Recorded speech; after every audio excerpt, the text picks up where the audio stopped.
Before we get started, I want to give a special shout out to my beautiful bride, Kirsty, Byrd. Stand up.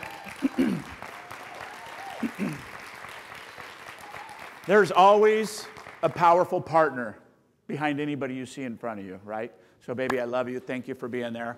She just gave me a kiss on the cheek, said, "You're going to do so good, honey. You're amazing." Those kind of things inspire us. And I see that from my circle, Brent and Kathy Gove, Matthew and Lexi. I see it in my circles, right?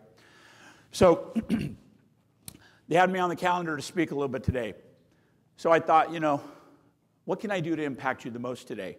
I've been coaching for about 10 years now, and I thought, I know what it is. I know what I think I can impact you on today. So, Ray, if you want to cue it up.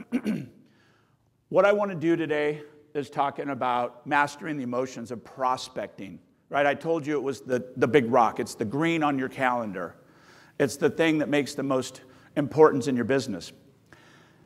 Every time before I come up to speak, my palms are sweaty. Every time I get to make my phone calls in the morning, I get nervous. All right? Everybody looks at me, not everybody, but some look at me and go, "Man, if I could just have what you have." It's because I've ground for years learning the skill set of it. It doesn't happen overnight. You've got to fail forward.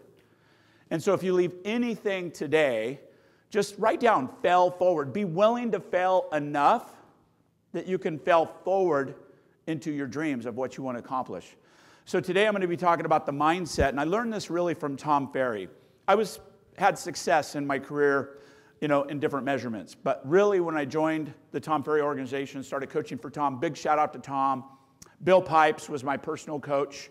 Bill Pipes put out a Facebook post saying, "If you're making $1 million a year, I have an opening for one coaching client." I was not making $1 million a year, but I had $1 million a year mindset. I did not have a broke mindset.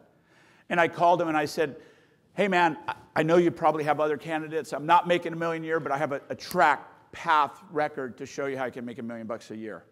And he took me on that belief. And it was one of the greatest coaching moves I've ever done, is coaching with Bill Pipes. And then now we've become great friends over the years. But he helped me, again, mastering the emotions of prospecting. So I'm going to walk you through that today. I don't have a clicker, so you just roll with me as we roll. Thank you. Call reluctance affects individuals in many different ways, right? If you keep finding yourself busy rather than doing the calls, you're making excuses for this, right? I get it that will feel like an 800-pound anvil at times that you're picking up, but it's the critical component of this.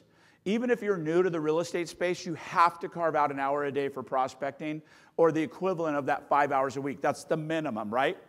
Like if you want to stay in business.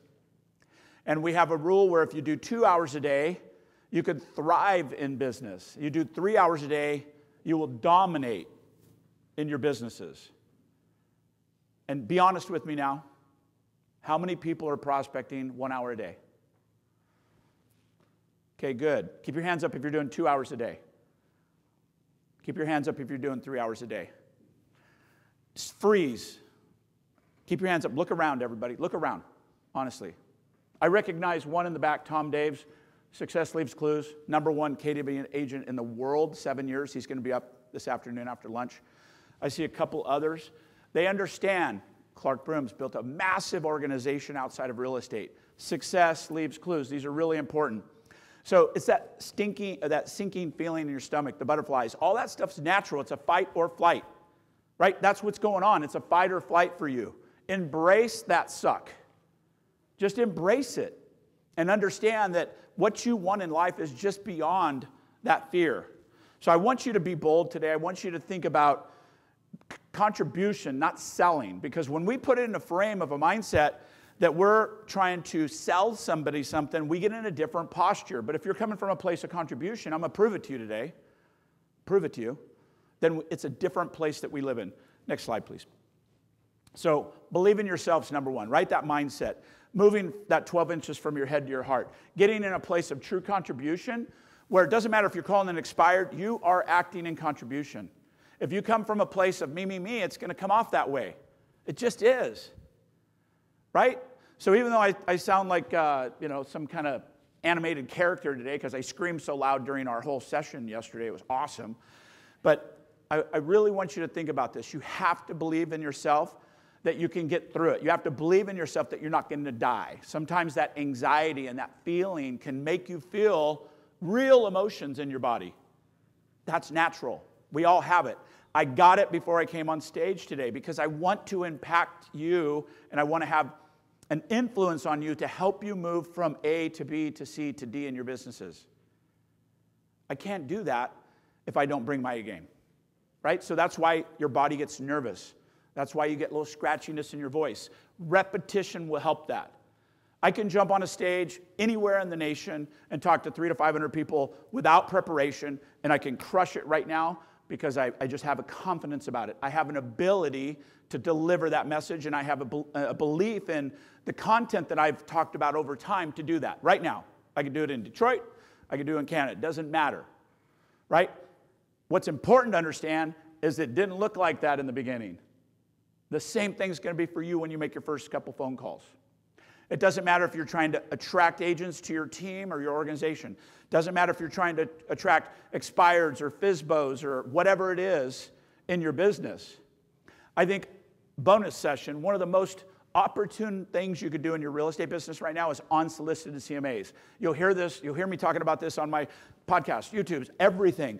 Unsolicited CMAs are the greatest opportunity right now because number one, if you find a way not to be attached to it, you're delivering a value that they want. All homeowners want to know what their accurate current value is. They just don't want to put you out. They don't want to commit themselves to you because they're not asking for it. You're soliciting. You understand that? It doesn't matter how smooth your solicitation is, you're still soliciting.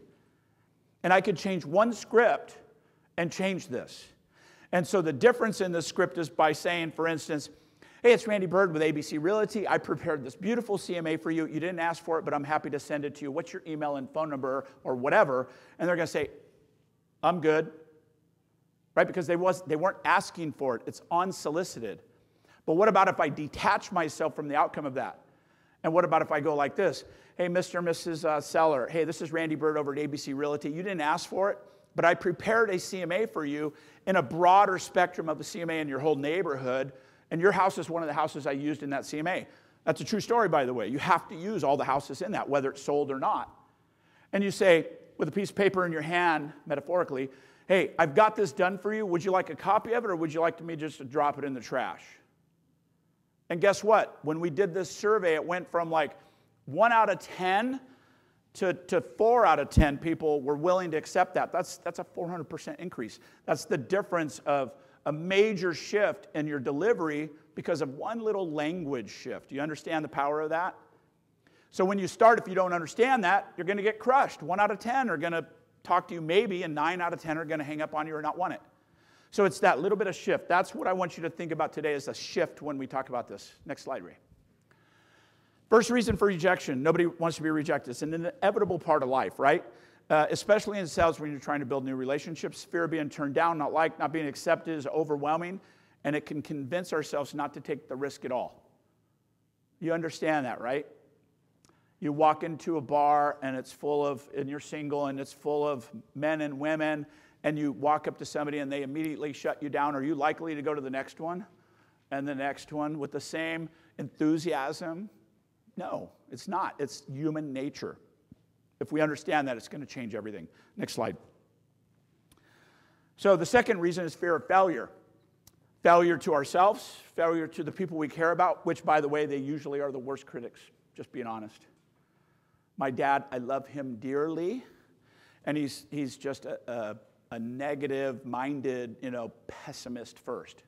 I don't know if he's 84 years old. He's amazingly in health, but everything is like, the worst-case scenario. Let's just be honest. I love my dad. My dad is my soul. I lost my brother to suicide about 8 or 9 years ago. Lost my ex-wife to suicide shortly after. One of my best friends to suicide, all in a compacted time frame. And my dad was just that rock. He was just that guy that was my rock. So we talk all the time, super connected. He's my biggest fan, and he's my biggest critic. Absolutely, right? A true story, not true story, but it would be true if it happened. If I found gold bars in the back of my yard, and I came in, I said, Dad, don't tell anybody, but I found gold bars in the backyard. He's like, what? I said, gold bars. Gold bars are everywhere. Help me carry these. He's like, you know how heavy gold is? He goes, you know what's going to happen, don't you? And I'm like, no, what? He goes, we're going to move all those son of a guns out to the front yard. We're going to put them in the truck. Somebody's going to claim them. All that works for nothing. That's my dad. And I can keep going on. It's just how he mentally operates, right? It's his operating system.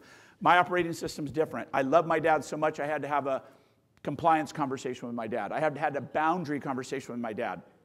What's happening on CNN? Don't want to know. What's going on in the news? Don't share it with me. This is our boundary of love, right? And my dad to this day, did you hear? Oh, I can't talk to you about that.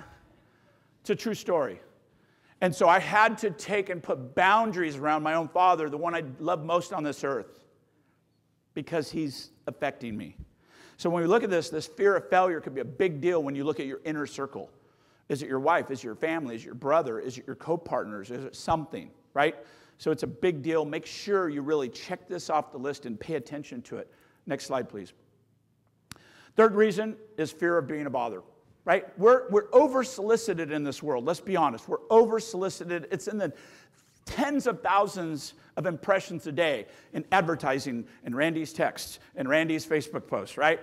We're oversaturated with communication today, with billboards and signs and everything. We've put ourselves in a moat. If we could do it, we would literally put ourselves in a moat. We'd put our house in a moat and put a drawbridge on it and shut it when we come home.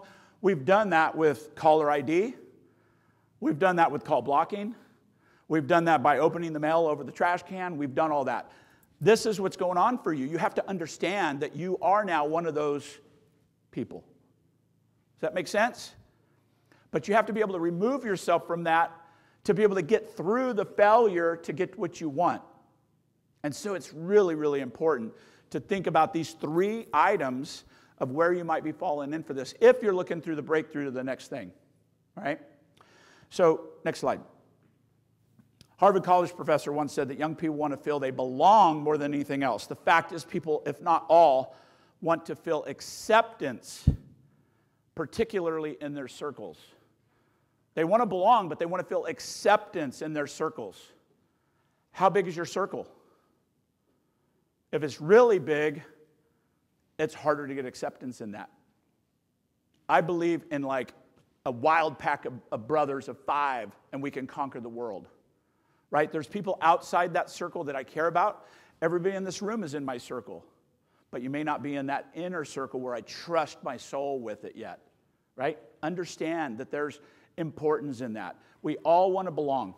Next slide, please. As a matter of fact, 21st century phenomenon, Facebook, conceived and given birth at Harvard, tapped into the deepest human needs is to belong. That's why Facebook exploded. And how much of our self-confidence and our self-worth do we tie to Facebook? Right? These young kids are really having a struggle right now because of this. You know, our kids, our grandkids. And so we've really got to take that in control. Next slide, please. Selling versus contributing. I talked about this. If you're coming from a place of contribution, I promised you everything's going to change. And you have to just reframe that. Next slide. Fight or flight response, it's a real thing. Dilated pupils, dry mouth, fast and shallow breathing, heart pounding. All these things are real things. You will get them if I put you in a stressful situation to make a phone call right now. I can put you in fight or flight right now if I brought you on this stage and said you have to call an expired or a past client that you haven't talked to in 6 years. What would I say? All these things are going to come up for you. Does anybody challenge this? Does anybody believe this? Right? Come on, raise your hands if you believe that this is a true thing. Thank you. It is a true thing. So, next slide. What if you were contributing and helping, even when you're not getting paid? Forget about you for a minute. You're contributing, and you're able to help somebody. And what about if I told you something that you weren't allowed to share to them? What's that look like? What if I told you, I'll tell you what, I'll give you 10 grand cash to give to somebody else you care about, but it's got to be somebody you're deathly afraid of calling. You can't tell them what's about. You just have to say, I need to get an appointment with you. I need to talk to you. Trust me. You're going to want to talk to me. Put yourself in that emotion for a second. If I said you had to call them and you had to get a listing by the end of the day, you don't have emotion behind that where you're contributing. It's really about you, even though we could try to reframe that. But if I tell you that you're going to give them $10,000 in real money, and like $10,000 in real money, right? 10 grand. If I said you're going to get 10 grand if you do this today, but you got to call people you really don't like, who would do that? Why would you do it? You want to help somebody? I love it. What about if you couldn't tell them what this is about until you got on a 30-minute appointment with them to express what's going on? You'd push through it. Anybody else push through it? A couple other hands? I already know you can push through it, baby. You're like, not getting my money. But who would come up here right now and make one of the most difficult conversational phone calls I can make for 10 grand? You would? Come on up.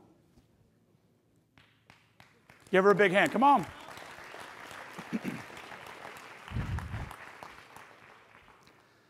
I don't have a mic, so you got to probably talk close to me. You don't get this yet. Oh. Why would you do it? Be honest. Because I like a challenge. Okay, deeper, deeper. And I want to help, and I want to fight through it. I'm scared. Yeah, it's okay. Fight or flight, all that stuff's happening, right? Yeah. Here's the good thing. You don't have to make a call today. Oh. Here's the other thing. This is Chinese money. Oh, great. It doesn't say, like, made in China on it, but it's close. Yeah. But you get it as my gift for coming up here. It's not real. It's not real. Sorry. I say, no, I don't want it. Oh, don't tell them. It's not real. I wouldn't take your money. But take that as a gift. But thank you for coming up here. I want to demonstrate the emotion of that. Okay? Give her a big hand, honestly. The reason I do that drill, and by the way, I toned that way down because last time they bum rushed the stage. They knocked over a freaking confidence monitor. They're like, ah! And I'm like, it's not real money, I'm sorry, and it didn't go that well. But that's the difference in the emotion of contribution versus needing something. It's a gift, but you can do it. You can absolutely do it. Next slide. So let's talk about this change. Right? What has to change in your mindset? What has to change in your belief system? Next slide. Remember, it's not about eliminating fear entirely. It's you're fighting evolution. We have 200,000-year-old monkey brains, and we have to overcome the evolution of fight or flight. It's critical to understand it, to move through and be an amazing prospector, to be an amazing connector, right? If the art of telling your brain is to stop it and reframe that emotion and narrative and make the call, you can control it, right? And so it may need you. I did this to a guy in South Africa, by the way. He's one of the guys that came rushing to the stage in San Antonio at a big build. And it changed his perspective. He is a different human being now from that little exercise. He still has that 10 grand on his desk. He invited me to speak in South Africa coming up in January. So we're going to fly out to South Africa and speak. Connections. It was just a haphazard relationship connection, right? But if you really embrace this and you can reframe it, that's just one of the tools I use to reframe how you can remember that I am contributing to people. I'm doing things for people. Whether it's you're helping them move and find the perfect house, whether you're changing their business model by aligning, doing some things like that, whatever that may be. Next slide. So, ring, ring. Your dreams are calling. I really suggest you pick up the phone. I really suggest you put prospecting into your business. And if you do one thing this whole weekend, in my humble opinion, this could be the domino that changes your future for what's going on. All right? Thank you for that. I appreciate it. Thank you.